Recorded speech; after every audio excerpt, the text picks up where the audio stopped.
Sejam bem-vindos, meus irmãos, minhas irmãs, para mais um vídeo. Hoje nós vamos abordar dois assuntos. Primeiro, a diferença entre a Bíblia católica e a Bíblia evangélica.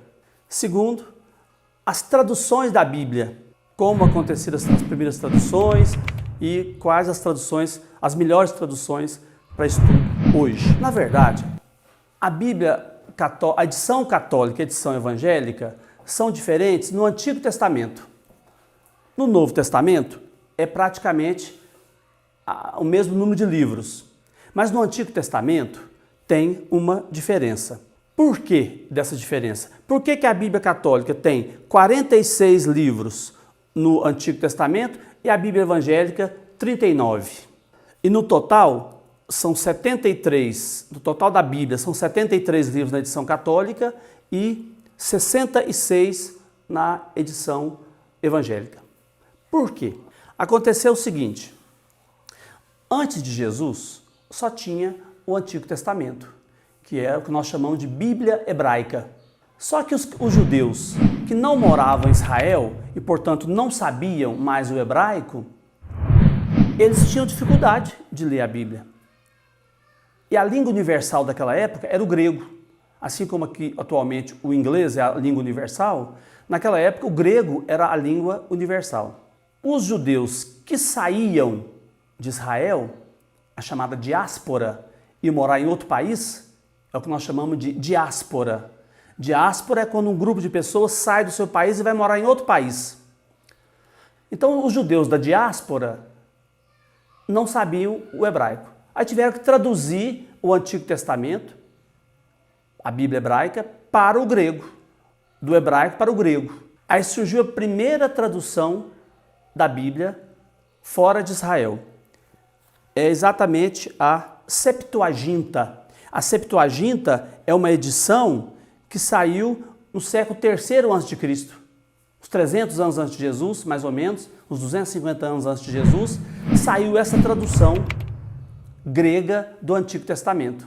E essa tradução grega tinha cerca de 7 livros a mais do que a Bíblia hebraica, porque a Septuaginta aceitou os livros escritos em grego. Os judeus não aceitam, só aceitam os livros escritos em hebraico. Então são 7, agora mesmo a gente vai falar aqui no quadro, são 7 livros que foram escritos em grego, que estão na Bíblia grega do Antigo Testamento, não estão na hebraica. Como os protestantes, com a reforma protestante Lutero, assumiram a lista de livros hebraica, eles não aceitam os livros em grego também, que são primeiro, segundo Macabeus, Eclesiástico, Sabedoria,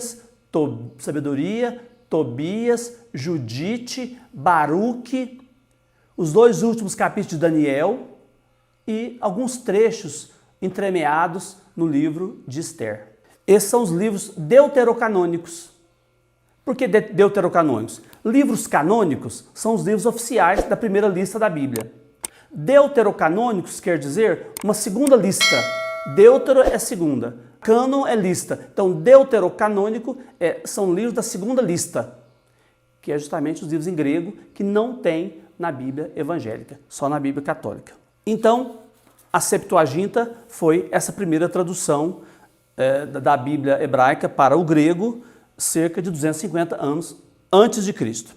Os primeiros cristãos, a Igreja Católica primitiva, que não chamava Igreja Católica, chamava Igreja Cristã, ela usava, os cristãos eram gregos, de língua grega, usava a Septuaginta. Por isso que nós temos os livros gregos na nossa lista de livros do Antigo Testamento. Na região de Roma, o latim é que era a língua mais usada. Então tentaram fazer uma primeira tradução, no século II depois de Cristo, da Bíblia para o latim. Alguns trechos da Bíblia, alguns livros da Bíblia, não foram todos não. É a chamada Vetus Latina, que é o latim antigo, né? Mas era tinha muitas falhas, os textos não tinham unidade, eram os textos assim, sem estilo, sem consistência, essa primeira tradução. Aí o Papa Dámaso I, no século IV no ano 384 a.C., pediu para São Jerônimo traduzir a Bíblia direto dos originais, do hebraico e do grego. Aí São Jerônimo mudou para Belém e aprendeu a língua e foi traduzir os livros da Bíblia, que deu na Vulgata. A tradução latina é a Vulgata. Vulgata quer dizer para popular, para o povo, né? Vulgata. Essa tradução foi usada há muitos anos, muitos séculos na igreja. Na Reforma Protestante, no século XVI, exatamente em 1534, Lutero era um padre, engraçado, né? Ele se tornou protestante, mas era um padre agostiniano. Depois deixou a igreja. Lutero traduziu a primeira tradução do latim, que ninguém sabia latim praticamente, né? Só os padres.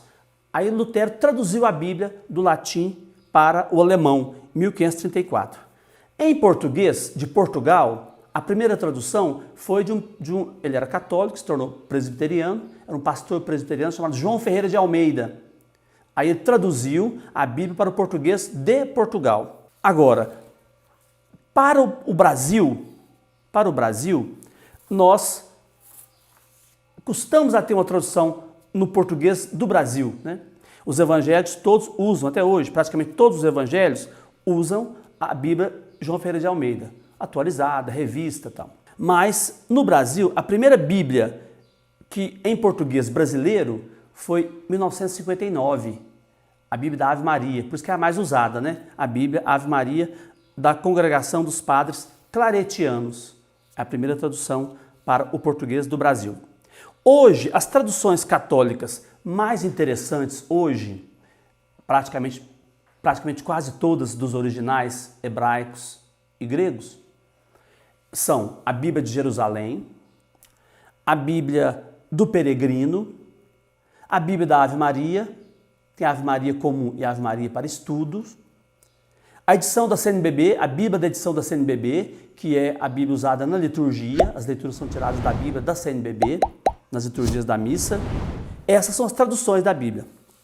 Então, a diferença, se você quiser saber qual que é a diferença entre a Bíblia católica e a Bíblia evangélica, nós vamos explicar agora. Venha comigo para o nosso quadro.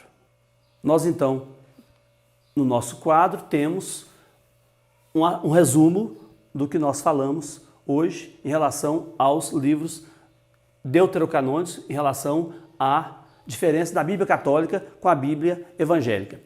A Bíblia católica tem 73 livros no total e a evangélica e a hebraica 66 livros. A Bíblia hebraica também é chamada de Tanakh, como eu disse num dos vídeos anteriores, né? Tanakh, eles não falam Bíblia, eles falam Tanakh, né? Tanakh por quê? Torá, os primeiros 5 livros da Bíblia, Neviim, que são os profetas anteriores e posteriores. Os anteriores são Josué, Juízes, Samuel, Reis. E os profetas posteriores, os profetas Isaías, Jeremias e todos os profetas. Neviim e Ketubim, que são escritos. Todos os outros livros são escritos. Inclusive o livro de Daniel, que não é um livro profético, é um livro apocalíptico, está na lista dos Ketubim, que são os escritos. Essa é a Bíblia hebraica. Os livros que tem na Bíblia católica e não tem na Bíblia evangélica, no Antigo Testamento somente, são esses aqui. 1º e 2º Macabeus, Eclesiástico, Sabedoria, Tobias, Judite, Baruque, os últimos 2 capítulos de Daniel e alguns trechos do livro de Esther.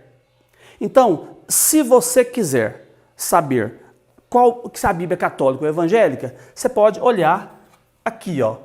Se a Bíblia tem um desses livros, ela é católica. Se ela não tem nenhum desses livros aqui, ela é evangélica. Mas tem um modo mais rápido e interessante. O livro de Daniel. Procura o livro de Daniel, que tem nas 2 Bíblias, tanto na católica quanto na evangélica. Você vai ver a diferença. Na Bíblia evangélica, o livro de Daniel vai até o capítulo 12 somente. Já na Bíblia católica, ele vai até o capítulo 14. Então, veja o livro de Daniel. Se tem 12 capítulos, a edição é evangélica. Se tem 14 capítulos, a edição é católica. O Novo Testamento não tem diferença nenhuma nas 2 edições, católica e evangélica. Espero que vocês tenham gostado. Compartilhe, passe para frente, especialmente para catequistas, ministros da palavra, dirigentes de círculos bíblicos, que certamente vai ajudar muitas pessoas a compreender mais a palavra de Deus e o contexto em que ela foi escrita. Esse é o nosso tema de hoje. Um abraço para todos e que Deus nos abençoe